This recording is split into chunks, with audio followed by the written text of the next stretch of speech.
একটু স্বস্তির আবহাওয়া ছিল, আলহামদুলিল্লাহ।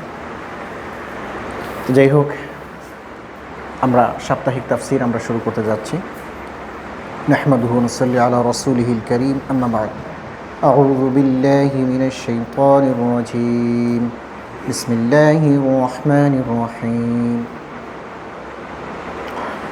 مثل الذين اتخذوا من دون الله أولياء كمثل العنكبوت اتخذت بيتا وإن أوهن البيوت لبيت العنكبوت لو كانوا يعلمون إن الله يعلم ما يدعون من دونه من شيء وهو العزيز الحكيم وتلك الأمثال نضربها للناس وما يعقلها إلا العالمون خلق الله السماوات والأرض بالحق إن في ذلك لآية للمؤمنين صدق الله العظيم اللهم صل على محمد وعلى آل محمد كما صليت على إبراهيم وعلى آل إبراهيم إنك حميد مجيد اللهم بارك على محمد وعلى آل محمد كما باركت على إبراهيم وعلى آل إبراهيم إنك حميد مجيد أستغفر الله إن الله غفور رحيم سبحان الله وبحمده سبحان الله العظيم মুসলিম কমিউনিটি সেন্টারের সাপ্তাহিক তাফসীরুল কুরআন মাহফিলে উপস্থিত সম্মানিত মুসলিমিন کرام, আল্লাহ সুবহানাহু ওয়া তাআলা শুকর আদায় করছি, যিনি মেহেরবানি করে এই গরমের দিনে আমাদেরকে মসজিদে বসে কোরআনুল কারীমের তাফসীর শোনার তৌফিক দিয়েছেন বলে আলহামদুলিল্লাহ। সেই সাথে দুরুদ এবং সালাম প্রেরণ করছি আখিরি নবী সৈয়দুল মুরসালিন মুহাম্মদুর রাসূলুল্লাহ সাল্লাল্লাহু আলাইহি ওয়াসাল্লামের প্রতি। সম্মানিত হাজিরিন, আমরা সূরা আন-আনকাবুতের তাফসীর শুনছিলাম। আজকে 41 নম্বর আয়াত থেকে তেলাওয়াত করা হয়েছে। আল্লাহ তাআলা যদি তৌফিক দেন তাহলে ইনশাআল্লাহ তাআলা তেলাওয়াতকৃত আয়াতের আমরা একটু তরজমা সাথে কিছু তাফসীর শোনার চেষ্টা করব। ওমা তাওফিকি ইল্লা বিল্লাহ আলাইহি তাওয়াক্কালতু ওয়া ইলাইহি উনীব। আজকে আল্লাহ সুবহানাহু ওয়া তাআলা সেই সমস্ত মানুষের উপমা দিয়েছেন যারা তার সাথে শিরিক করে, অর্থাৎ মুশরিকরা যেটা মিথ্যার উপরে আছে। মুশরিকদের বিশ্বাস, তাদের আমল, তাদের রচনা, তারা যেভাবেই সব কিছু সাজিয়েছে এগুলো খুবই দুর্বল। এবং দুর্বল কতটুকুন সেটা আল্লাহ তাআলা একটা মাকড়সার সাথে, আনকাবুতের সাথে তুলনা করেছেন। যে আনকাবুত বা মাকড়সার জাল, নেটওয়ার্ক কিংবা তার ঘর যেভাবে দুর্বল হয়ে থাকে, যারা আল্লাহর সাথে শিরিক করে সেই মুশরিকদের বিশ্বাস বা যাকে শরিক করে সে সহ তাদের যাবতীয় কার্যক্রমগুলো এভাবে দুর্বল, মুহূর্তের মাঝে এগুলো নিঃশেষ হয়ে যায়। তো এই কথাগুলো আল্লাহ রাব্বুল আলামিন এখানে উল্লেখ করছেন। আল্লাহ তাআলা বলছেন, মাসালুল লাযিনা ইত্তাখাযু মিন দুনিল্লাহি আউলিয়া কামাসালিল আনকাবুত, যারা আল্লাহ ছাড়া অন্যের ইবাদত করে, গায়রুল্লাহকে অভিভাবক বানিয়ে নিয়েছে, তাদের উদাহরণ হলো কামাসালি আনকাবুত, মাকড়সার মতো। আনকাবুত শব্দের অর্থ কি? মাকড়সা। মনে থাকবে তো ইনশাআল্লাহ। ইত্তাখাযাত বাইতা, মাকড়সা কি করে? সে একটা ঘর নির্মাণ করে বা একটা জাল বুনে। ওয়া ইন্না আওহানাল বুয়ুতি লাবাইতুল আনকাবুত, আর নিশ্চয়ই এই যে ঘরটা বানায় মাকড়সা, এটা হলো আওহানা, সবচেয়ে দুর্বল। মাকড়সা যে ঘর বুনে, যে জাল বুনে, এটা হচ্ছে সবচেয়ে দুর্বল। তো আল্লাহ রাব্বুল আলামিন যারা আল্লাহর সাথে শিরক করে তাদের বিশ্বাসকে, তাদের আমলকে, তাদের যাবতীয় কার্যক্রমগুলোকে মাকড়সার জালের সাথে তুলনা করেছেন। মাকড়সা যে জাল বনে, সেখানে যদি একটু ছোট্ট একটা পাথরও যদি আঘাত করে, পাথর ছোটো, হ্যাঁ, কত ওজনের বলবো, সামান্য ওজনের একটা সুই আছে না, সুই দিয়ে যদি কেউ আঘাত করে সেটাও মুহূর্তের মাঝে শেষ হয়ে যায়। তো এটার সাথে আল্লাহ তাআলা মুশরিকদের যাবতীয় কার্যগুলোকে তুলনা করেছেন, যে তারা কত ছোট্ট, কত নগণ্য, কত দুর্বল বিশ্বাসের উপরে তারা কায়েম রয়েছে। তাদের ব্যাপারে আল্লাহ রাব্বুল আলামিন কোরআনুল কারীমের ভিন্ন জায়গায় অনেকগুলো কথা বলেছেন, অনেক হাদিসে অনেক কথা এসেছে। তার মাঝে সূরা আল হজের একটি আয়াতে আল্লাহ তাআলা বলেছেন যে ইয়া আইয়ুহান নাস দুরিবা মাসালুন ফাসতামিউ লাহু, হে মানব মণ্ডলী, আল্লাহ রাব্বুল আলামিন তোমাদের জন্য একটা উদাহরণ সেট করেছেন। ফাসতামিউ লাহু, মনোযোগ দিয়ে তা শুনো। মানুষকে উদ্দেশ্য করে আল্লাহ তাআলা বলেছেন যে একটা উদাহরণ আল্লাহ তাআলা দিয়েছেন, একটা উপমা সেট করেছেন, তোমরা এটাকে মনোযোগ সহকারে শুনো। কিসে উপমা? ইন্নাল্লাযীনা তাদউনা মিন দুনিল্লাহ লা ইয়াখলুকু যুবাবা, যে নিশ্চয়ই যারা আল্লাহকে ছাড়া অন্য কাউকে উপাস্য হিসেবে গ্রহণ করেছে, গায়রুল্লাহকে ডাকে, আল্লাহ ছাড়া যাদেরকে ডাকা হয়, সেই উপাস্য জিনিসগুলো এত দুর্বল যে লা ইয়াখলুকু যুবাবা, তারা একটা মাছিও বানাতে পারে না। যুবাবুন শব্দের অর্থ কি? কিরে, যুবাবুনের অর্থ কি বলো? মাছি, তাই তো? মাছি চিনেন তো? এটা হলো যুবাব। যে তাদের খুব এত দুর্বল তারা যে একটা মাছিও তারা তৈরি করতে পারে না। এরপরে আল্লাহ রাব্বুল আলামিন বলছেন ওয়ালাউ ইজতামাউ লাহু, এবং এই ক্ষেত্রে যত উপাস্য আছে সবাই যদি একসাথে হয়ে যায়, তারপরও তারা একটা মাছি বানাতে সক্ষম নয়, তারা এতই দুর্বল। আল্লাহ সুবহানাহু ওয়া তাআলা আরও বলছেন ওয়া ইন্না ইয়াসলাবুহুমুয যুবাবু শাইআন লা ইয়াস্তানকিযুহু মিন, আর এই উপাস্যগুলোর সামনে যদি কোনো নজর পেশ করা হয়, নজর বুঝেন তো, যাদেরকে লোকজন সিজদা করে, ভগবান মনে করে, ক্ষুধা মনে করে, সাহায্য কামনা করে, তাদের সামনে কিন্তু বিভিন্ন সময়ে বিভিন্ন নজর রাখা হয়, খাদ্যদ্রব্য এটা সেটা রাখা হয়, যেগুলোকে কী বলা হয়? প্রসাদ বলা হয় না?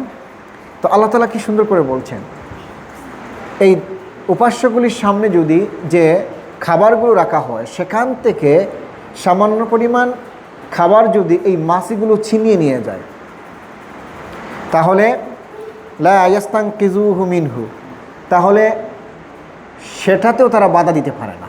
এত দুর্বল, এত দুর্বল। এক একটা মাঝে মাঝে দেখা যায় হরেক রকমের স্ট্যাচু আছে যাদের সামনে মানুষ মাথা নত করে, যাদেরকে শক্তিমান মনে করে, এবং এক একটার হাত একটা দুইটা না, অনেকগুলো। কয়টা হাত আছে সর্বোচ্চ? জি, 10টা হাত। মাশাআল্লাহ বলেছেন।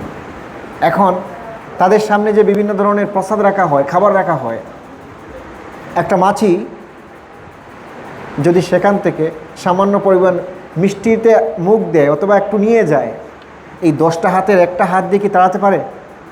আল্লাহ তাআলা বলছেন তাদের পক্ষে ওটা তাড়ানো সম্ভব নয়, এত দুর্বল। আল্লাহু আকবার, এত দুর্বল করে আল্লাহ তাআলা তাদেরকে বানিয়েছে।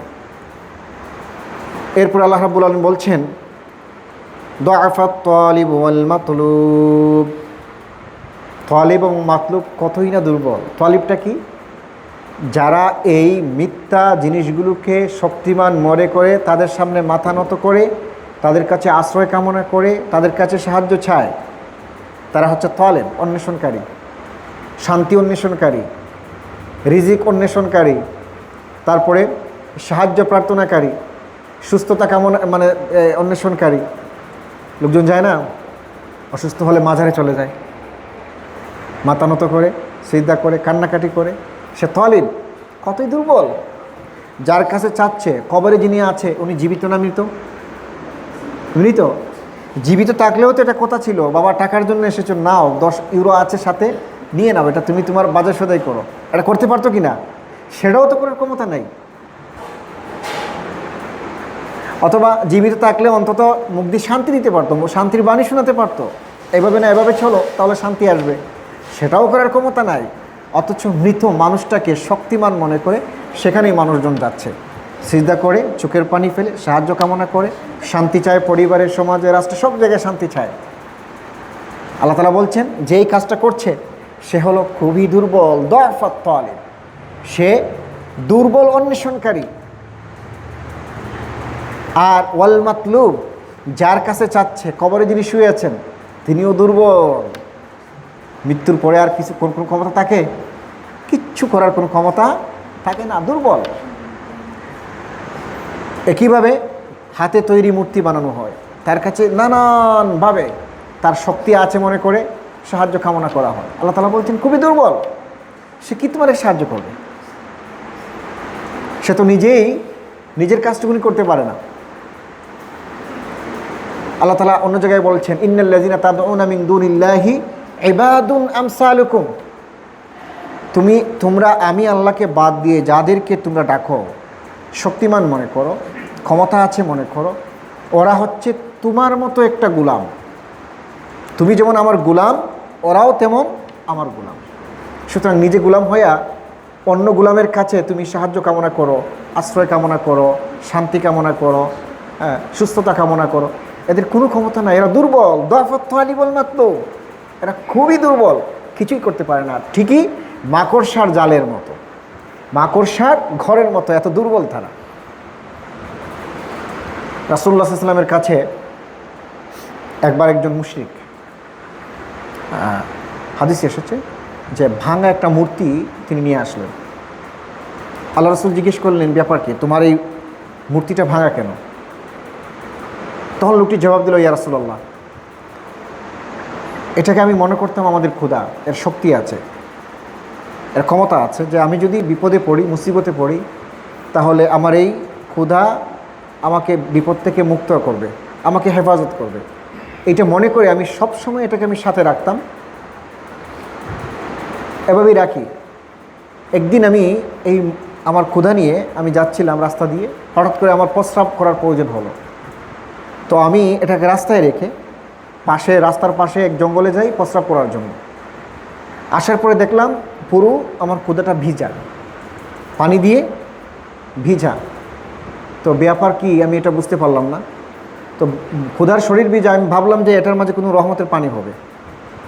এদিক সেদিক তাকালাম, দূরে দেখলাম একটা কুকুর, কুকুরের পিছন থেকে পানি টপকাচ্ছে। তো আমার বুঝতে বাকি রইল না যে এটা আসলে কোন রহমতের পানি।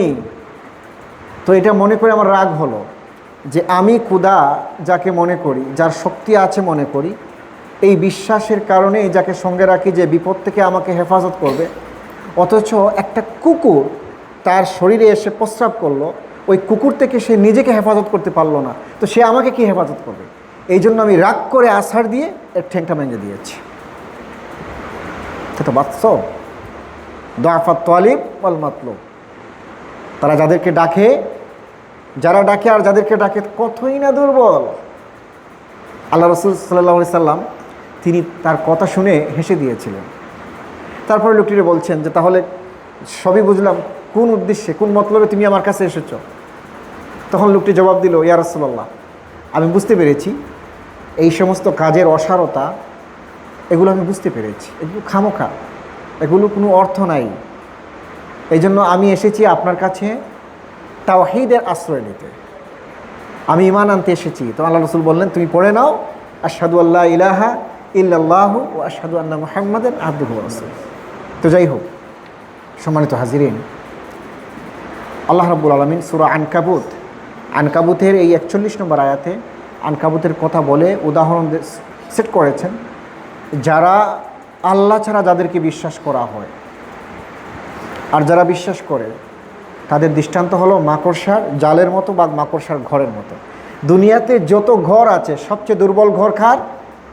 মাকড়সার। যত নেটওয়ার্ক আছে, জাল আছে শিকার ধরার জন্য, সবচেয়ে দুর্বল জাল কার? মাকড়সা। তো যারা এই সমস্ত কাজে আছে, গায়রুল্লাহর গায়রুল্লাহকে উপাস্য মানিয়ে নিয়েছে, তার উপাসনা করে, সেটা মূর্তি হোক, সেটা চাঁদ হোক, সূর্য হোক, কিংবা সেটা কোনো মাজার হোক, অথবা বড় গাছ হোক, তুলসী পাতার গাছ হোক, কিংবা গরু গাভী হোক, যাই হোক না কেন, এগুলো হলো খুবই দুর্বল, এগুলো কোনো কাজে আসবে না। এগুলোর উদাহরণ হলো মাকড়সার মতো। আল্লাহ রাব্বুল আলামিন এই জাতীয় শিরক থেকে, শিরকি প্রথা থেকে আমাদেরকে, আমাদের কওমকে, মুসলিম উম্মাহকে হেফাজত করুন। এরপরে আল্লাহ তাআলা বলছেন, ইন্নাল্লাহা ইয়া'লামু মা ইয়াদউনা মিন দুনিহি মিন শাই' ওয়া হুয়াল আজিজুল হাকীম। নিশ্চয়ই আল্লাহ ইয়া'লামু জানেন, মা ইয়াদউনা মিন দুনিহি তাকে ছাড়া যাকে আহ্বান করা হয়, আল্লাহ ছাড়া যাকে আহ্বান করা হয়, লোকজন যাকে ডাকে, এই ব্যাপারে আল্লাহ অবগত আছেন নাকি আল্লাহ জানেন না? আল্লাহ বিলকুল জানেন। আল্লাহ অন্তর্যামী, মনের কথা আপনি আমি কি চিন্তা করছি সে খবর কে রাখেন? আল্লাহ রাখেন। আল্লাহ রাখেন, আল্লাহ সব দেখেন, আল্লাহ সব জানেন। ইন্নাল্লাহা সামিউন আলিম, সব শুনেন, সব জানেন। ইন্নাল্লাহা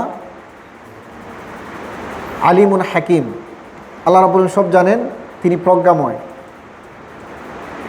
আবার অন্য জায়গায় এসেছে ইন্নাল্লাহা সামিউন বাসীর, আল্লাহ তাআলা সব শুনেন এবং সব দেখেন। সব আল্লাহ দেখেন তো নাকি? আল্লাহর একটা নাম কি? মাশাআল্লাহ, আল বাসীর। আল্লাহর একটা নাম হচ্ছে আল বাসীর, তিনি সব দেখেন। একজন বিখ্যাত একজন দার্শনিক, ইসলামিক একজন স্কলার, জুনায়েদ বাগদাদি রাহিমাহুল্লাহ তাআলা, তো তার কাছে অনেক ছাত্ররা পড়তে আসতো। তার মাঝ থেকে একজন ছাত্রকে তিনি খুব মহব্বত করতেন, মানে তার ফেভারিট ছাত্র ছিল। সবাই ভালো, কিন্তু একজনকে একটু এক্সট্রাঅর্ডিনারি খেয়াল রাখতেন, মহব্বত করতেন। ভালোবাসা কিন্তু সমান হয় না, কেউ একটু বেশি পায়, কেউ একটু, ভালোবাসেন সবাইকে, কিন্তু একইভাবে সবাইকে সমানভাবে ভালোবাসা সম্ভব না। তো যাকে তিনি ফেভারিট মনে করেন ছাত্রদের মাঝে, অন্যরা একটু জেলাস ফিল করলো, হিংসা করলো, যে শেখ ওরে বেশি সবসময় প্রাধান্য দেন, আমাদেরকে এত দেন না, তার কারণ কি? তখন তিনি এটা বুঝতে পেরেছেন যে অন্যান্য ছাত্ররা একটু জেলাস ফিল করছে। তো এই জন্য তাদেরকে বোঝানোর জন্য তিনি একদিন বললেন, শোনো ছাত্ররা, তোমাদের জন্য আজকে আমি কয়েকটা মুরগি রেখেছি, এই যে মুরগি আছে, এই মুরগিগুলো তোমরা জবাই করে নিয়ে আসো, তারপরে আমি মুরগি দিয়ে স্পেশাল ডিশ বানিয়ে তোমাদেরকে আজকে খাওয়াবো। তবে একটা শর্ত হলো যে এমন জায়গায় জবাই করতে হবে যেখানে কেউ দেখে না। শর্তটা বুঝতে পেরেছেন? তোমরা মুরগিগুলো জবাই করে বা এমন জায়গায় যেখানে কেউ দেখে না। ছাত্ররা এক একটা মুরগি নিয়ে গেছে, ছুরি বা নাইফ নিয়ে গেছে জবাই করার জন্য। সবাই খুশি মনে বিভিন্ন জায়গায়, কেউ গাছের নিচে, কেউ আড়ালে, কেউ মানে সেকেন্ড ফ্লোরে, কেউ থার্ড ফ্লোরে, বিভিন্ন জায়গায়, কেউ দেখছে না, তারা জবাই করে নিয়ে আসছে। এসে বলছে, শেখ নিয়ে আসছি, এই রাখলাম, এবার আমাদের ডিশ হবে। সবাই আনন্দিত, একটু পরে ডিশ হবে, সবার মানে চিকেন খাবে। এটা আনন্দ লাগে না? ছাত্রদের মাঝে একটা খুশির বিষয়। তো সবাই নিয়ে আসছে, কিন্তু একজন, যিনি যেই ছাত্রটাকে তিনি যে শেখ বেশি পছন্দ করতেন, সে আর জবাই করে নিয়ে আসলো না, সে আস্ত জিতে একটা মুরগি নিয়ে আসলো, যেটা নিয়ে গিয়েছিল ওইটা নিয়ে সে রিটার্ন এসেছে। তো সবাই আশ্চর্য হয়ে গেছে, ব্যাপার কত জবাই করলো না। তখন জিজ্ঞেস করলেন শেখ ছাত্রকে, ব্যাপার কি, তুমি সবাই জবাই করে নিয়ে আসলো, তুমি জবাই করলে না কেন, তার কারণ কি? ছাত্রটি জবাব দিল যে, উস্তাদ, আমি অনেক জায়গা খুঁজেছি যে যেখানে জবাই করলে কেউ দেখবে না, এমন কোনো জায়গা আমি পাই নাই। মানুষ না দেখলেও আল্লাহ তাআলা সব জায়গায় দেখেন, এই জন্য আমি আর অদেখা কোনো জায়গা পাই নাই, এই জন্য আমি জবাই করতে পারলাম না, নিয়ে এসেছি। সুবহানাল্লাহ। ছাত্রের মেধা, জ্ঞান, দৃষ্টিভঙ্গি দেখেছেন? আমরা কয়জন এভাবে চিন্তা করি, রিয়ালাইজ করি যে আল্লাহ সব জায়গায় দেখেন? আপনি গোসল করতে গিয়েছেন, পুকুরে ডুব দিয়েছেন, পানির নিচে চলে গেছেন, সেখানকে আল্লাহ দেখেন না? আল্লাহ দেখেন। মাটির নিচে যান লিফটে, ওখানেও আল্লাহ দেখেন, রাতের আধারেও আল্লাহ দেখেন। এমন কোনো জায়গা দুনিয়াতে নাই যেখানে গেলে আল্লাহ আপনাকে দেখবে না। এই জন্য তিনি বাসির, তার একটা নাম হলো বাসির। সব দেখেন আল্লাহ, সব শুনেন, সব দেখেন, সব বুঝেন। আল্লাহর কন্ট্রোলের ভিতরে আমরা সকলেই, আমরা যাই কিছু করি না কেন আল্লাহর এহাতার বাহিরে, আল্লাহর সীমার পরিসীমার বাহিরে আমরা কেউই না। যাই হোক, যে আল্লাহ আমাদেরকে কন্ট্রোল করেন, আমাদেরকে নিয়ন্ত্রণ করেন, আমরা তার সীমার মধ্যে আছি, আমাদের বিশ্বাস, আমাদের ঈমান সে আল্লাহর প্রতি যেন আরও সুদৃঢ় হয়। আমাদের যাবতীয় ইবাদত যেন তার জন্য হয়, আমাদের যাবতীয় কার্যক্রম যেন শুধুমাত্র আল্লাহ সুবহানাহু ওয়া তাআলা রাজি এবং খুশির জন্য হয়। আল্লাহ তাআলা আমাদেরকে তৌফিক দান করুন। এরপরে আল্লাহ রাব্বুল আলামিন বলছেন, ওয়া হুয়াল আজিজুল হাকিম, তিনি আল্লাহ যিনি হচ্ছেন পরাক্রমশালী। আজিজ মানে কি? শক্তিমান, পরাক্রমশালী, হাকিম, প্রজ্ঞাময়। তার থেকে আর বড় হাকিম কেউ নাই। ওয়াতিলকাল আমসালু নাদরিবুহা লিন্নাস, ওয়াতিলকাল আমসার, এই দৃষ্টান্ত, নাদরিবুহা লিন্নাস, আল্লাহ তাআলা বলছেন আমি মানুষের জন্য সেট করেছি। ওয়ামা ইয়াকিলুহা ইল্লাল আলিমুন, আর এইটাকে অনুধাবন করতে পারে কেবলমাত্র আলিম। আলিমের বহুবচন হচ্ছে আলিমুন, যারা জ্ঞানী তারাই। এই দৃষ্টান্তগুলো থেকে শিক্ষা নেয় একমাত্র জ্ঞানীরাই। আকালা ইয়াকিলু মানে হলো অনুধাবন করা, বুঝা। আমরা বলি না লোকটার অনেক আকল আছে, বলি তো, এটা আরবি শব্দ, মানে তার অনুধাবন করার, বুঝার শক্তি আছে, সে রিয়ালাইজ করতে পারে। আর আলিমুন, আলিমের বহুবচন, ইলমের বহুবচন আলিমুন, মানে যারা জানে। যারা জানে, যারা জ্ঞানী, তারাই কেবলমাত্র আল্লাহ সুবহানাহু ওয়া তাআলার এই সমস্ত দৃষ্টান্ত থেকে বুঝতে পারে, অনুধাবন করতে পারে। খালাকাল্লাহুস সামাওয়াতি ওয়াল আরদা বিল হক, এরপরে আল্লাহ রাব্বুল আলামিন বলছেন খালাকাল্লাহুস সামাওয়াতি ওয়াল আরদ, যে আল্লাহ তাআলা সৃষ্টি করেছেন সামাওয়াত, আকাশসমূহ, ওয়াল আরদ, এবং পৃথিবীকে, বিল হক, যথাযথভাবে। হক শব্দের অর্থ কি? যথার্থ, যথাযথ, সত্যিকার অর্থে। তো এখানে যথাযথ হবে মানে হলো আকাশ এবং জমিনকে আল্লাহ তাআলা যে উদ্দেশ্যে সৃষ্টি করেছেন সেই উদ্দেশ্যেই তারা এখনও পর্যন্ত নিয়োজিত আছে।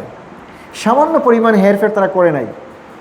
চাঁদ, সূর্য, গ্রহ, নক্ষত্র, যেগুলোকে যে উদ্দেশ্যে আল্লাহ তাআলা সৃষ্টি করেছেন, তারা তাদের সেই দায়িত্ব পুঙ্খানুপুঙ্খভাবে একেবারে যথাযথ মানে আঞ্জাম দিয়ে যাচ্ছে। একদিন যদি চাঁদ হরতাল করত, সূর্য যদি একদিন স্ট্রাইক করত, বলেন কী অবস্থা হতো? তারকাগুলো যদি নিজেরা ক্ষমতার দাপট দেখাতে গিয়ে মারামারি করত, পৃথিবীর মানুষ আর বসবাস করতে পারত? একটা তারকা যদি খসে পড়ে একটা পৃথিবীর উপরে, তাহলে তো এখানেই শেষ হয়ে যাবে, কিয়ামত হয়ে যাবে। আল্লাহু আকবার। সূর্য আমাকে যেভাবে, আমাদেরকে আল্লাহ তাআলা যেভাবে সেট করেছেন, ওই সেটের আলোকেই তারা সূর্য আলো দিয়ে যাচ্ছে, আলোর কোনো কমতি হচ্ছে না, যতটুকুন প্রয়োজন ততটুকুন দিয়ে যাচ্ছে। ঠিক একইভাবে বৃষ্টি আল্লাহ তাআলা যতটুকুন, যার প্রয়োজন ততটুকুন বৃষ্টি আল্লাহ তাআলা দিয়ে থাকেন। তো সব কিছুকে আল্লাহ রাব্বুল আলামিন সৃষ্টি করেছেন যথাযথভাবে। নাকি অমূলক সৃষ্টি করেছেন? আল্লাহ তাআলার যত সৃষ্টি আছে, কায়নাত আছে, আপনি তাকায় দেখুন কোথাও কোনো ত্রুটি আছে? কোনো ত্রুটি নাই।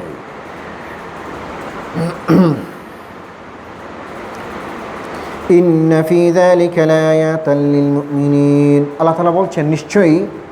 ইন্না মানে কি? নিশ্চয়ই। ফি মানে মধ্যে, আর যালিকা এইটা, মানে এই উদাহরণের মাঝে, লা আয়াত নিদর্শন আছে, লিল মুমিনিন, কাদের জন্য? মুমিনদের জন্য। নিশ্চয়ই এই উদাহরণের মাঝে নিদর্শন রয়েছে মুমিনদের জন্য, যারা বিশ্বাসী তাদের জন্যই কেবলমাত্র নিদর্শন রয়েছে। উতলু মা উহিয়া ইলাইকা মিনাল কিতাবি ওয়া আকিমিস সালাহ ইন্নাস সালাতা তানহা আনিল ফাহশাই ওয়াল মুনকার ওয়া লাযিকরুল্লাহি আকবার ওয়াল্লাহু ইয়ালামু মা তাসনাউন। এরপরে আল্লাহ রাব্বুল আলামিন এখানে রাসূলুল্লাহ সাল্লাল্লাহু আলাইহি ওয়াসাল্লামের প্রতি যে কোরআন নাজিল হয়েছিল সেই কোরআনের বিভিন্ন বিষয় নিয়ে আলোচনা করছেন। সালাতের কথা এসেছে,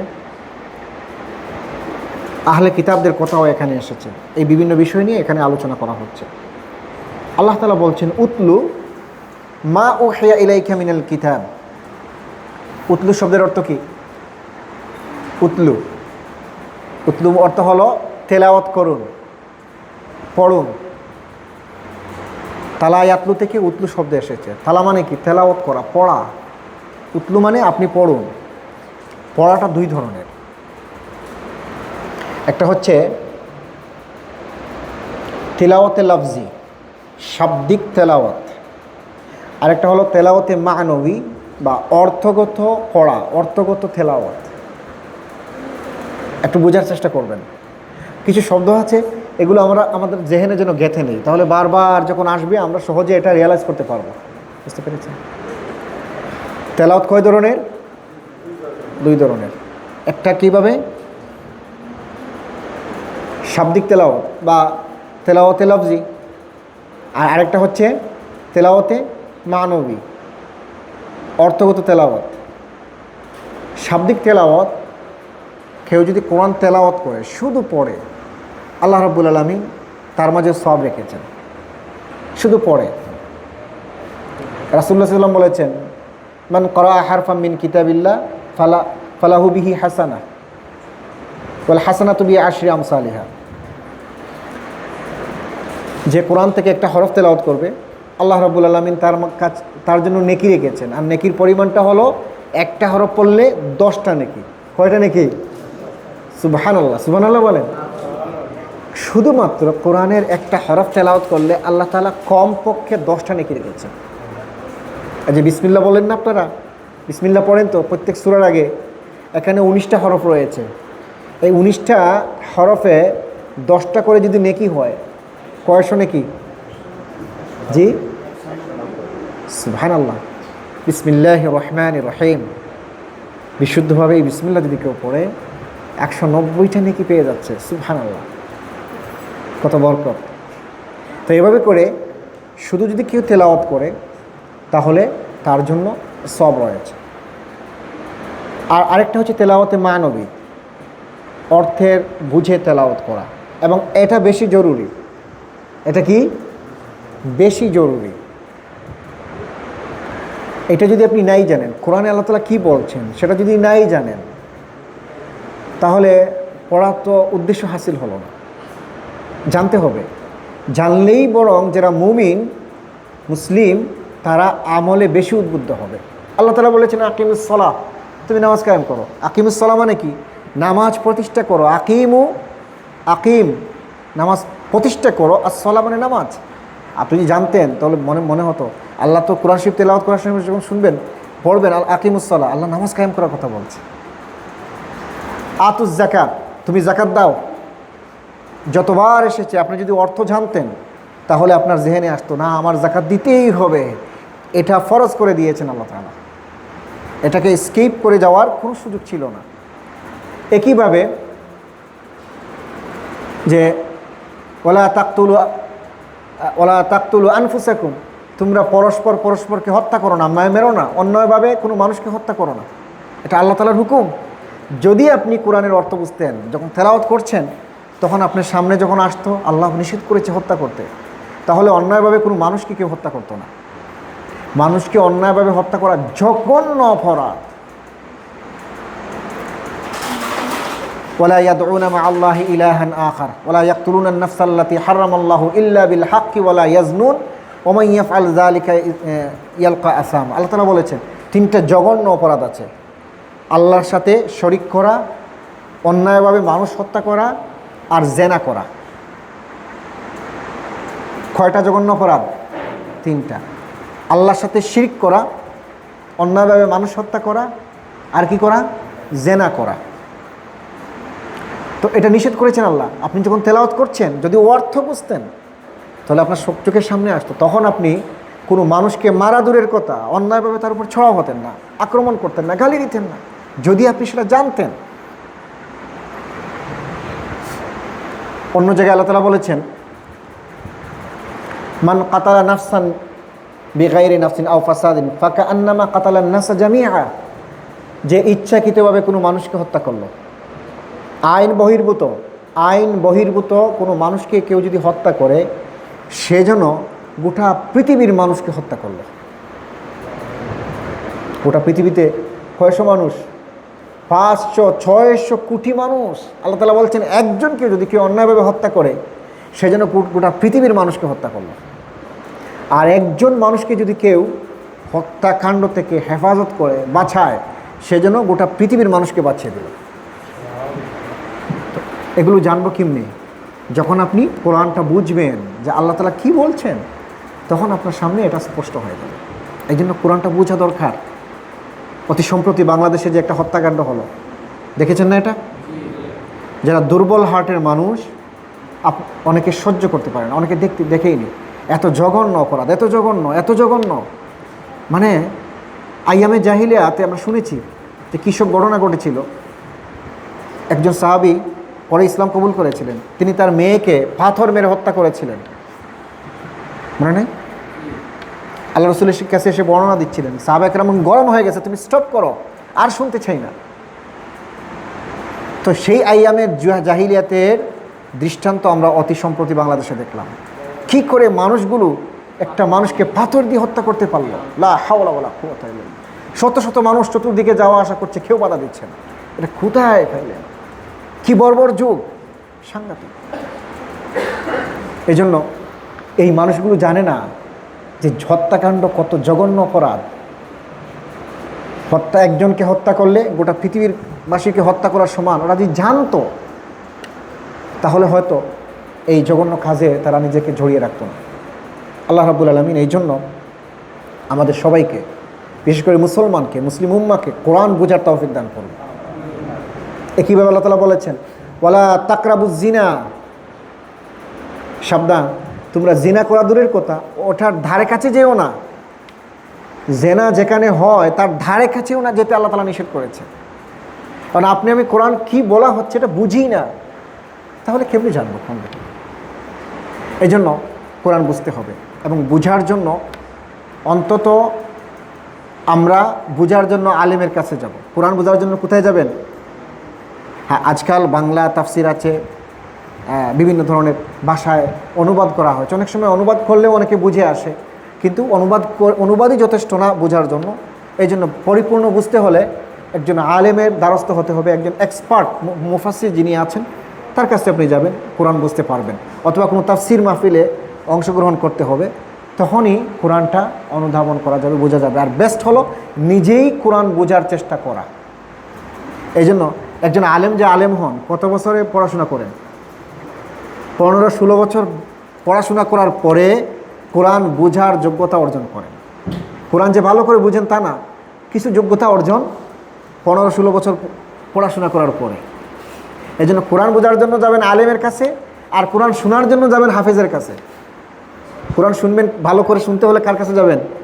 হাফেজদের তেলাওয়াত সুন্দর, তাদের কাছে শুনবেন। কিন্তু বোঝার জন্য আলেমের কাছে যাবেন। অনেক হাফেজরা কোরআন অর্থ কি জানেও না। হ্যাঁ, তারা অতিরিক্ত সওয়াব পাবে, আল্লাহ রাব্বুল আলামিন তাদেরকে কোরআন হিফজ করার তৌফিক দিয়েছে।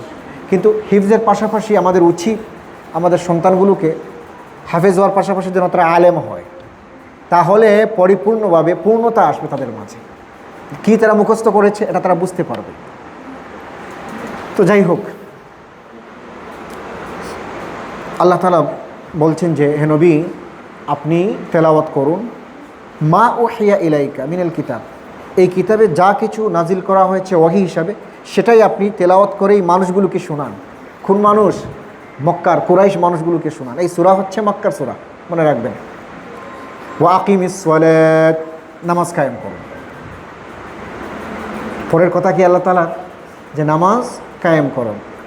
ইন্নাস সালাতা তানহা আনিল ফাহশাই ওয়াল মুনকার, ইন্নাস সালাত, নিশ্চয়ই নামাজ, তানহা, বাধা দেয়, বাঁচিয়ে রাখে, আনিল ফাহশাই, অশ্লীল কাম থেকে, ওয়াল মুনকার, এবং খারাপ মন্দ কাম থেকে, মন্দ এবং অশ্লীল কাজ কাম থেকে বাধা দেয় কে? নামাজ। নামাজ বাঁচিয়ে রাখে। তো ফাহশা হলো সব ধরনের অশ্লীলতা। এটা সে শুধুমাত্র মুসলিম সমাজে তা না, বরং যে কোনো ভদ্র সমাজে ফাহশা কাজগুলো, ফাহিশ কাজগুলোকে অপছন্দনীয়, এগুলো মানুষ করতে চায় না। যেমন কোথাও চুরি করা, ডাকাতি করা, মারামারি করা, মানুষের সম্পদ মানে জুড়ে জবরদস্তি করে নিয়ে যাওয়া, এগুলো কোনো সমাজেই চলে না। সামাজিকভাবেই এগুলো ঘৃণিত কাজ। যে কোনো সমাজে, অমুসলিম সমাজেও ইতালিতে এগুলো বৈধ আছে নাকি? না, এগুলো খারাপ জিনিস। এমনকি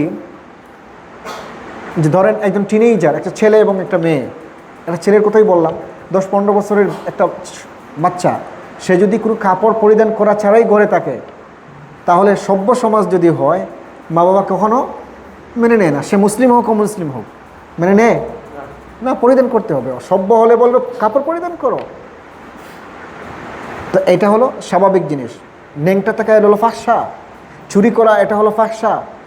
জেনা করা, ব্যভিচার করা, তারপর মানুষ হত্যা করা, লড়াই করা, ঝগড়া ফাসাদ করা, এগুলো ফাহশা। এগুলো কোনো সমাজেই ভালো কাজ নয়, এগুলো নিন্দনীয় কাজ। আর মুনকার হলো এমন জিনিস ইসলামিক শরীয়তের দৃষ্টিতে যেগুলোকে খারাপ বলা হয়েছে, মন্দ বলা হয়েছে, এগুলো হচ্ছে মুনকার। এগুলো মানুষের কোনো কল্যাণ করতে পারে না। মদ খাওয়া, জুয়া খেলা, যদিও কিছু কিছু দেশে এগুলো বৈধ। মদ পান করা বৈধ না, জুয়া খেলা বৈধ না, কিন্তু মুসলমানদের জন্য বৈধ না, এগুলো বৈধ না, এগুলো হচ্ছে মুনকার। তো শরীয়তের দৃষ্টিতে মন্দ কাজ এবং সামাজিক দৃষ্টিভঙ্গিতে যতগুলো অশ্লীল কাজ আছে, মন্দ কাজ আছে, এগুলো থেকে মানুষকে বিরত রাখে একমাত্র নামাজ। একমাত্র কি? নামাজ। এখন প্রশ্ন হলো যে অনেক নামাজি আছে, মদের সাথে সম্পর্ক আছে, জেনার সাথে সম্পর্ক আছে, চুরির সাথে সম্পর্ক আছে, দুর্নীতি করে না, মানুষের সাথে ঝগড়া বিবাদও করে, তারপরে মারামারি করে, মানুষকে ঠকায়, ওজনে কম দেয় না, অনেক আছে। তাহলে নামাজ কেমনে বিরত রাখলো? প্রশ্ন হয় না এটা? হ্যাঁ, অনেক কিছুই করে। তো এখন এগুলো কিভাবে মানুষকে বাধা দিল? নামাজকে তো বাঁচাতে পারলো না। তার কারণ কি? তার কারণ হলো প্রথমত যেভাবে নামাজ পড়ার কথা সেভাবে নামাজ হচ্ছে না। আমরা অনেক মুসলমান আছি, দৈনিক 5 ওয়াক্ত নামাজ আমাদের জন্য কি ফরজ। অনেক মুসলমান আছি যে আমরা 2 ওয়াক্তকে ফরজ করে নিয়েছি। কেউ আছে 3 ওয়াক্ত, কেউ আছে 4 ওয়াক্ত, কেউ 5 ওয়াক্ত। 5 ওয়াক্ত ঠিকঠাক মতো সময় মতো নামাজ পড়ার মুসলমান সংখ্যায় কত? কোন দেখি কত পার্সেন্ট হবে? যে 5 ওয়াক্ত নামাজ পড়েন যথাসময়ে, সংখ্যা কত পার্সেন্ট? আল্লাহু আকবার। তাও বেশি বলেছেন, বেশি বলেছেন, আরো কম। এখন বাকিগুলো বাদে দিলাম। এখন যিনি নামাজ পড়ছেন 5 ওয়াক্ত, তিনি কি সঠিক নামাজ পড়ছেন? ধরুন আপনি অসুস্থ, আপনার ডায়াবেটিস আছে অথবা কি বলে কোলেস্টেরল আছে, তাই না? এটা তো কমন একটা রোগ।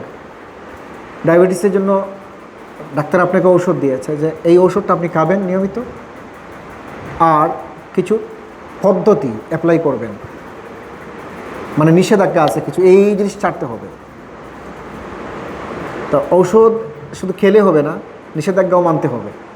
এখন আপনি ঔষধটা টাইম মতো খেতে হবে। ডায়াবেটিসের ডায়াবেটিস কেউ আছেন এখানে? আল্লাহ মাফ করুন। ডেইলি কয়টা খান ওষুধ? কয়টা খান ডেইলি? আচ্ছা, ইনসুলিন নেন, খান নিয়মিত তো খান নাকি? এবং সময় করে, সকাল সন্ধ্যা। এখন 2টার জায়গায় যদি আপনি 4টা খান, যে একদিনে সুস্থ হয়ে যায়, হবে? সকালে বাদ দিয়ে দিলেন, শুধু সন্ধ্যায় খেলেন, হবে নি? হবে না। প্রথমত হলো নিয়মতান্ত্রিকভাবে খেতে হবে। তারপরে পাশাপাশি আপনি মিষ্টি খুব পছন্দ করেন, দেখলেন যে সামনে খুব মজার মিষ্টি এসেছে, কি রসমালাই এসেছে, আমি 1 কেজি খেয়ে ফেললাম, যাই হোক, এখন ওষুধ খেলে কাজে আসবে? আসবে না তো। ঔষধ খাবেন নিয়মিত, নিয়মতান্ত্রিকতার সাথে, আর ডাক্তার যেটা পথ্য হিসাবে নিষেধ করেছে ওটাও ছাড়তে হবে। এখন নামাজে আসবেন, আপনি নামাজ পড়লেন 5 ওয়াক্ত, 5 ওয়াক্ত নামাজ পড়ার জন্য শর্ত কি? সঠিকভাবে পবিত্র হওয়া, তারপরে নামাজের ওয়াজিবগুলো মেনটেন করা, রুকু সিজদা মেনটেন করা, নামাজ যেন সহি শুদ্ধ হয়, তেলাওয়াতগুলো সহি করা। এখন এগুলো কোনো কিছুই ঠিকঠাক হলো না, তাহলে নামাজ হবে? নামাজ তো হলো না। একজন সাহাবী রাসূলুল্লাহ সাল্লাল্লাহু আলাইহি ওয়াসাল্লাম দেখলেন যে মসজিদে নববীতে ঢুকে তিনি নামাজ পড়েছেন, খুব দ্রুত 4 রাকাত নামাজ শেষ করে আল্লাহ রাসূলের সামনে আসলেন, সালাম দিলেন, ওয়ালাইকুম আসসালাম, তুমি যাও আবার নামাজ পড়ো। আল্লাহ নবীর সাহাবী আবার নামাজ পড়ে সালাম দিয়েছেন, যাও তুমি আবার নামাজ পড়ো। 3 বার রিটার্ন করেছেন ওই সাহাবীকে, তার কারণ কি? ওনার নামাজ হয় নাই। তড়িঘড়ি করে খুব দ্রুততার সাথে কয় রাকাত নামাজ পড়ে চলে এসেছেন। রুকু সিজদা এগুলো ঠিকমতো হয় নাই, খুশু খুজু ঠিকমতো হয় নাই, নামাজে তাড়াহুড়ো করেছেন, নামাজ হয় নাই। তো এখন সেই পদ্ধতি অ্যাপ্লাই করেন যে সব কিছু সুন্দর করে ফরজ ওয়াজিব মেনটেন করে কয় % মুসল্লি নামাজ আদায় করে, তাহলে কিভাবে তাকে মানে ফাহেশাত এবং মুনকারাত থেকে আল্লাহ তাআলা হেফাজত করবেন, নামাজ তাকে বাঁচিয়ে দিবে, কীভাবে করবে? এই জন্য যথার্থ মানে নামাজ আদায় করতে হবে, যথাসময়ে নামাজ আদায় করতে হবে। নামাজের ওয়াজিব, অ্যাটলিস্ট ওয়াজিব এবং ফরজ তো লাগবেই। ফরজ যদি মিস হয় নামাজে, একটা ফরজ যদি মিস হয়, তাহলে নামাজ আপনার ভ্যালিড হবে? নামাজের ফরজ কয়টা? এই সিয়াম কই? নামাজের ফরজ কয়টা? কয়টা? তুমি বলো। 13টি। মাশাআল্লাহ, 13টা ফরজ হচ্ছে নামাজের। আর ওয়াজিব কয়টা জানেন? 14টা। মাশাআল্লাহ। কেউ একটু বাড়াইয়া বলেন আর কি, যে অল্প দিয়ে যদি হুজুর দিয়ে আমি বুঝ না দিতে পারি তাহলে বেশি বললেই ভালো হবে, নিরাপদ থাকলাম। নামাজের ফরজ 13টি, ওয়াজিব 14টা। একটা ফরজ যদি মিস হয় নামাজে, তাহলে আপনার নামাজই শেষ। আর একটা ওয়াজিব যদি মিস হয়, তাহলে বাড়তি কী দেওয়া লাগে? সহ সিজদা বা সিজদা সহ যেটা, ওইটা দিলে আপনার নামাজ হয়ে যাবে। কিন্তু ফরজ মিস হলে নামাজ হবে না। তো যাই হোক, আমরা নামাজ পড়ব সুন্দর করে, যথা নিয়মে, যথা সময়ে। আর পুরুষদের তো জামাতে নামাজ পড়ার কথা। হ্যাঁ, আমরা প্রবাসে আছি, অনেক সময় বিভিন্ন জায়গায় কাজে থাকি, সেখান থেকে মসজিদ কাছে না, মসজিদ দূরে, ওখানে নামাজে আসলে সময় ফাউত হয়ে যাবে। তো ওখানেই নামাজ আদায়, কিন্তু সময় মতো নামাজ আদায় করবেন, সময় মতো নামাজ আদায় করবেন। আলহামদুলিল্লাহ, রুম শহরে তো এখন বিভিন্ন জায়গায় মসজিদ হয়ে গেছে। ইচ্ছে করলে কেউ অন্তত 3-4 ওয়াক্ত নামাজ জামাতে আদায় করতে পারবে, কাজে থাকলেও। ডানে বামে সব দিকে মসজিদ আছে, দৌড়ে চলে যাবে, এদিকে না হয় ওদিকে, যেখানে। এবং প্রত্যেকটা মসজিদের জামাতের সময়ও কিন্তু আছে, কিন্তু একসাথে না, 4-5 মিনিট 10 মিনিট এদিক সেদিক আছে, আলহামদুলিল্লাহ। তো ইচ্ছে করলেই জামাতে নামাজ আদায় করা যায়। আল্লাহ তাআলা আমাদেরকে সেই তৌফিক দান করুন।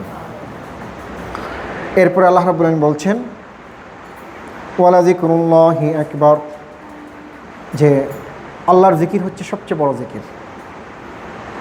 নামাজের মাধ্যমে আল্লাহর জিকির হয়, আল্লাহকে স্মরণ করা হয়।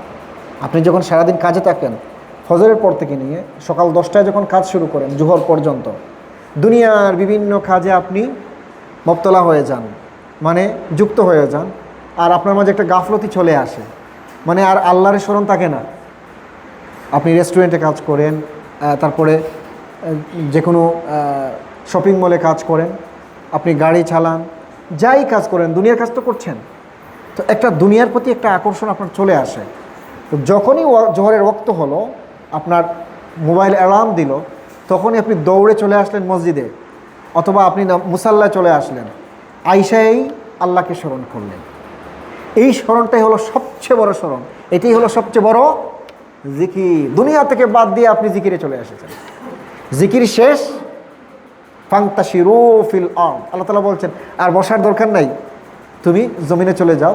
যেই কাজে তুমি ছিলে, যে রিজিক তুমি তালাশ করছিলে, ওইটাতে যাও, আবার ওইটা করো।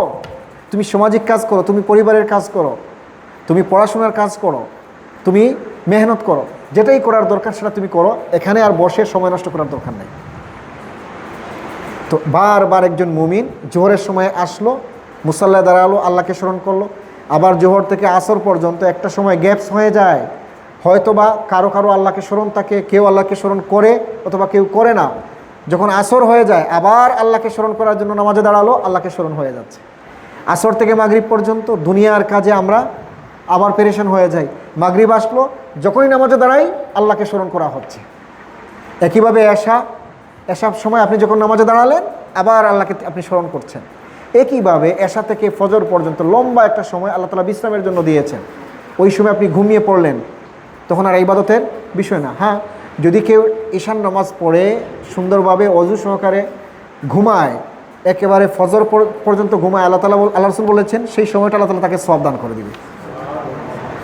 এই সময়ের পরে যখন আপনি উঠে আবার ফজরের সালাত আদায় করলেন, তখন আপনি আবার আল্লাহর জিকিরে কিন্তু অংশগ্রহণ করছেন। এভাবে করে মুমিনরা বা এই রোটেশন, এক ওয়াক্তের পরে আরেক ওয়াক্তে নামাজে যখন দাঁড়ায় তখন আল্লাহকে আবার স্মরণ করে। গাফিল হয়ে যাওয়ার পরে আবার তার ইমানটা রিনিউ হয়ে যায়, ইমানটা আবার সতেজ হয়, আবার একটু পিছনে পড়ে আবার সে নামাজে যখন দাঁড়ায় আবার সেটা সতেজ হয়ে যায়। এই জন্যই 5 ওয়াক্ত নামাজের ব্যবস্থা করা হয়েছে। আল্লাহ তাআলা আমাদেরকে যেন তাকে বেশি করে স্মরণ করার তৌফিক দান করুন। এরপরে আল্লাহ তাআলা বলছেন, ওয়াল্লাহু ইয়ালামু মা তাসনাউন, আর আল্লাহ তাআলা জানেন মা তাসনাউন, তোমরা যা কিছুই করো না কেন আল্লাহ তাআলা এগুলো সম্পর্কে অবগত আছেন, তিনি জানেন। ওয়ালা তুজাদিলু আহলাল কিতাবি ইল্লা বিল্লাতি হিয়া আহসান। এরপরে আহলে কিতাবদের ব্যাপারে এখানে আল্লাহ তাআলা কিছু নির্দেশনা আমাদেরকে দিচ্ছেন। তিনি বলছেন, ওয়ালা তুজাদিলু, তোমরা বিতর্ক করো না আহলাল কিতাবি, আহলে কিতাবদের সাথে। আহলে কিতাব মানে কি? কিতাবওয়ালাদের সাথে। কোনো আইডিয়া আছে আপনাদের? কিতাবওয়ালা কারা? আহলে কিতাব কাদেরকে বলা হয়? পূর্ববর্তী মুহাম্মদ রাসূলুল্লাহ সাল্লাল্লাহু আলাইহি ওয়াসাল্লামের আগে হযরতে ঈসা আলাইহিস সালাম এবং মূসা আলাইহিস সালামের যে উম্মত যারা ছিলেন তারা হলো আহলে কিতাব। তাওরাত যারা কিতাব হিসেবে পেয়েছিল, ইনজিল যারা কিতাব হিসেবে পেয়েছিল, এগুলো হলো আহলে কিতাব, কিতাবধারী। তাদের সাথে অযথা বিতর্ক করতে আল্লাহ তাআলা নিষেধ করেছেন। আহলে কিতাবদের অন্তরে, তাদের জ্ঞানে আল্লাহ সম্পর্কে ধারণা আছে। তারা যদিও শিরিক করছে, এরপরে তারা জানে মূসা আলাইহিস সালাম কে ছিলেন, তিনি আল্লাহর পক্ষ থেকে কি পেয়েছেন, এটা সম্পর্কে তাদের ধারণা আছে। তারা বাড়াবাড়ি করেছে, তার কওমরা, ইহুদি জাতিরা বাড়াবাড়ি করেছে, কিন্তু তারা কিতাবে বিশ্বাস রাখে। এমনকি ঈসা আলাইহিস সালামের উম্মতেরাও বাড়াবাড়ি করেছে, তাকে আল্লাহর পর্যায়ে নিয়ে গিয়েছে, কিন্তু তারপরেও আল্লাহর পরিচয় তাদের সামনে আছে। নবীর পরিচয়, নবী কি, আল্লাহর পক্ষ থেকে যে ইনজিল নাজিল হয়েছে, এই ব্যাপারে তাদের ধারণা আছে। এজন্য আল্লাহ রাব্বুল আলামিন বলেছেন, তাদের সাথে তুমি যখন কথা বলবে তখন অযথা যুক্তি তর্ক দেখাবে না, বিতর্ক করবে না। তবে ইল্লা বিল্লাতিহি আহসান, তবে উত্তমভাবে যৌক্তিক কথা তুমি তাদেরকে বলবে। কোনো অর্থেই যেন বিতর্ক না হয়। যৌক্তিক কথা, যেই কথার সাথে তারাও একমত, এমন কথা তুমি বলার চেষ্টা করো। ইল্লাল্লাযীনা যালামু মিনহুম, তবে যারা তাদের মধ্যে থেকে জালেম, তাদের কথা ভিন্ন। যারা বেশি বাড়াবাড়ি করেছে তাদের কথা ভিন্ন। ওয়াকুলু আমান্না, এরপরে আল্লাহ তাআলা তাদের সাথে কি বিষয়ে আপনি একমত হবেন, কি বিষয় নিয়ে কথা বলবেন, এটা শিখিয়ে দিচ্ছেন, প্রেসক্রিপশন দিচ্ছেন। আল্লাহ তাআলা বলছেন, ওয়াকুলু, তুমি বলবে আমান্না, আমরা ঈমান এনেছি, বিল্লাযী উনজিলা ইলাইনা, যিনি আমাদের প্রতি কিতাব নাজিল করেছেন, ওয়া উনজিলা ইলাইকুম, এবং একইভাবে তোমাদের কাছে তোমাদের নবীর উপরেও কিতাব নাজিল করেছেন, তার প্রতি আমরা ঈমান আনলাম। ওয়া উনজিলা ইলাইকুম ওয়া ইলাহুনা ওয়া ইলাহুকুম ওয়াহিদ, এবং আমাদের ইলাহ এবং তোমাদের ইলাহ হচ্ছেন একজন, আমরা কেবলমাত্র তার প্রতি ঈমান আনলাম। ওয়া নাহনু লাহু মুসলিমুন, আর আমরা পক্ষান্তরে আমরা সকলেই হচ্ছি তার আজ্ঞাবহ, তার প্রতি আমরা সারেন্ডার করেছি, তার প্রতি তাকে আমরা রব হিসাবে তাকে মেনে নিয়েছি সকলেই। তো এটা হলো চমৎকার একটা আইডিয়া আল্লাহ রাব্বুল আলামিন আমাদেরকে দিয়েছেন। আহলে কিতাবরাও বিশ্বাস করে আল্লাহ একজন। আল্লাহকে অনেক আহলে কিতাব আছে, বিশ্বাস করে আল্লাহ একজন। রাসূলুল্লাহ সাল্লাল্লাহু আলাইহি ওয়াসাল্লামের কাছে আহলে কিতাবদারীরা এসে ঈমান এনেছে। আবদুল্লাহ ইবনে সালাম রাদিয়াল্লাহু তাআলা আনহু, সালমান ফার্সি রাদিয়াল্লাহু তাআলা আনহু। আবদুল্লাহ ইবনে সালাম তিনি ছিলেন একজন ইহুদি পণ্ডিত, আলেম ছিলেন। তিনি তার তাওরাতে রাসূল ইসলামের সম্পর্কে জানতে পেরেছেন, সেখানে ভবিষ্যৎবাণী ছিল, সেটা বিশ্বাস রাখতেন। আর যখনই কোরআন নাজিল হল আল্লাহ রসুলের প্রতি, আল্লাহ রসুলকে চিনতে পেরেছেন, সঙ্গে সঙ্গে তিনি তার প্রতি ঈমান এনেছেন। একেবারে সালমান ফার্সি রাদিয়াল্লাহু তাআলা আনহু, তিনি বহু দূর থেকে ইসলাম খুঁজতে গিয়ে তিনি ইসলাম কবুল করেছেন, রাসূল ইসলামকে চিনেছেন এবং কোরআনের প্রতি তিনি বিশ্বাস রেখেছেন। সুবহানাল্লাহ। এভাবে করে অনেক আহলে কিতাবদারীরা এখনও পর্যন্ত তারা অনেক যখন বুঝতে পারে তখন তারা ইসলামের প্রতি আকৃষ্ট হয়। এই জন্য আল্লাহ রাব্বুল আলামিন নিষেধ করেছেন তাদের সাথে অযৌক্তিক তর্ক বিতর্ক না করতে। আল্লাহ তাআলা এই বিষয়গুলো পর আমল করার তৌফিক দান করুন। ওয়া আখিরু দাওয়ানা আনিল হামদুলিল্লাহি রাব্বিল আলামিন। ইনশাআল্লাহ তাআলা